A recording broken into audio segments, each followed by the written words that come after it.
আমার হাজবেন্ডের সময় নেই। মেয়েকে আমি মেডিকেলে অনেক চেষ্টা করছি, হয়নি। মেয়ে অলরেডি তো বুয়েটে পড়ে। পরীক্ষার পরবর্তী সময়টা অনেক গুরুত্বপূর্ণ। ছেলে মেয়েকে ভবিষ্যতে বড় কিছু হওয়া বা বড় কিছু করার চিন্তা ভাবনা, এটাই স্বপ্ন, এছাড়া অন্য আর কিছুই না।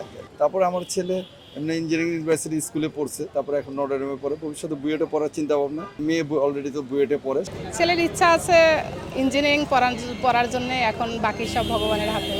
আসলে আমার মেয়েকে আমি মেডিকেলে অনেক চেষ্টা করছি, হয়নি। সেই হিসাবে আমি আমার ছেলের উপরে ছেড়ে দিছি। আমার হাজবেন্ডের সময় নেই, সে এলজিটি চাকরি করে, তার সময়ের অভাব। আমি সব করি, আর বাবাও খোঁজ নেয়, সেটা সময়ের জন্য হয়ে ওঠে না। ভবিষ্যতে তো সে ইঞ্জিনিয়ারিং পড়বে।